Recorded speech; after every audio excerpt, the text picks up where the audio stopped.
Now, if you are a fan of cricket, you will be familiar with what a batsman is. But would you be happy to use batter? But with the rise in the popularity of women's cricket due to the T20 Blast, the 100 and next year's Women's World Cup, the leading cricket authority has announced that the term is to be replaced for a gender-neutral, or replaced by a gender-neutral alternative.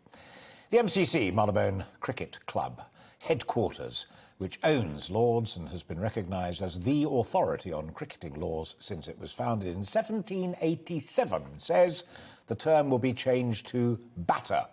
They say it recognises the changing landscape of cricket.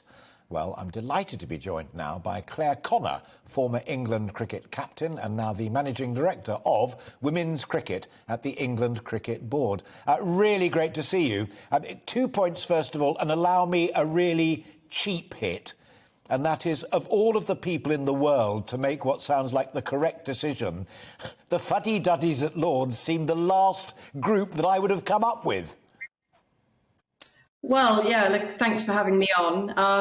That maybe to some does carry some kind of irony. I'm due to start as the president of MCC in about just under 10 days now. So for me, it's a very welcome move. And let me carry on the joke with you. If MCC can move in this direction, then I'm sure the rest of us can, the rest of the world can.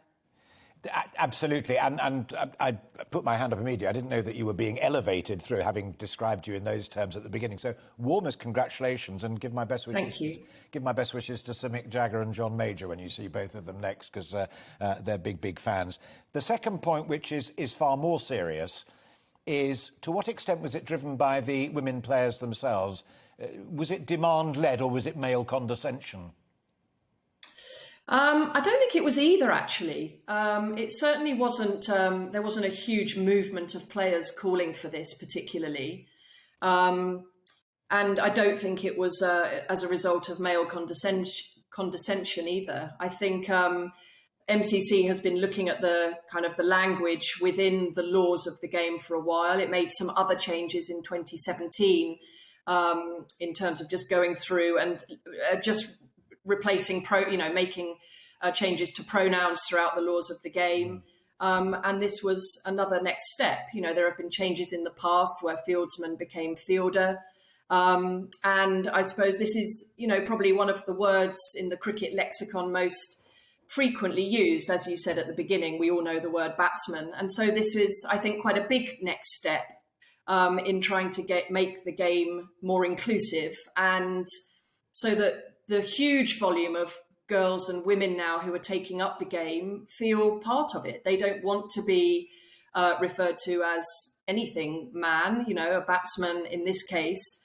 And so I think this is a really welcome move to reflect these kind of more gender balanced times in our sport. When you were playing, and I think we have some pictures of you so doing, did you ever believe that you, not only would you rise to the dizzying heights of the game, and obviously playing for your country, but actually become the boss person at the MCC? Because in a sense, whether you call it batter's batsman, 12th man, 12th person, maiden over, what have you, the fact that you're sitting there on merit, poised to run the women's game, is all that matters. And you're president of the MCC overall, not just women. That's right, yeah. So that's the way to do it, my day job is managing director of women's cricket, which is but the MCC presidency is of the whole MCC, yes. I'm going to put one thing to you finally, and it really matters to me profoundly. I'm not a great cricketer, although I genuinely like watching it at the top level. I'm mad on equestrian sport, show jumping, dressage, three-day eventing and the rest of it. We, of course, have been competing man versus woman forever and a day, back to the 20s at least.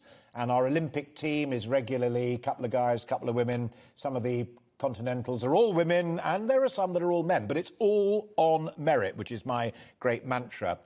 Do you think, even with physicality, strength and the rest of it, that there will be more of that trend that we saw at the Olympics in a number of sports, and we've seen for years in equestrianism, and let's have mixed teams of 11 against each other in the great game of cricket? No, I actually think it's really unlikely. I think with professional structures and pathways now in cricket for girls and boys, which are kind of distinct, but which kind of celebrate boys and girls in the same way and allow them to progress to the highest level of the England men's team or the England women's team if they're good enough, then I don't think we will see that. I don't think we'll see that in any of the kind of what I call the dual gender team sports. So cricket, football, rugby, hockey. I don't think we'll see mixed teams. But look, just to go back to, I was conscious I didn't answer the rest of your previous question. I think what this change in language, why it's so important is that if you've been privileged in the game, and I was very much as a girl growing up, I played in all boys teams in a private school with a very amazing set of opportunities. I think the key with this change is it might seem insignificant to some if you've had those privileges, but this is just another one. I think language is so important in taking those steps into a more inclusive and welcoming future where any barrier is we try to take down any barrier to inclusion. And I think for girls to see a sport that is taking steps to really include them through language and in all other kinds of ways, such as the 100 competition we saw for men and women this summer, on that kind of equal stage. I think that's so important in terms of our future kind of inclusion of everybody in the sport. What do you say to those who say it's woke nonsense? Not a word I like to use, but some use it. Well, they're entitled to their view, obviously, and they probably have. Yeah, they probably have come. I think that went for 6. Is that enough? Okay, fine. No. I meant it was such a deft and brilliant answer. They're entitled to their view that it was didn't touch the ground before it got to the to the edge. Clare, really enjoyed talking to you. Thanks for your time this afternoon. And B, from all of us here at GB News, the very best of luck in your new important job. And we look forward to watching your management of the game and the presidency thereof. Welcome to the GB News YouTube channel. You can watch us live 24 hours a day, catch up on your favourite shows and join in the conversation in the comments below. Don't forget to subscribe and you'll never miss any of our exclusive content.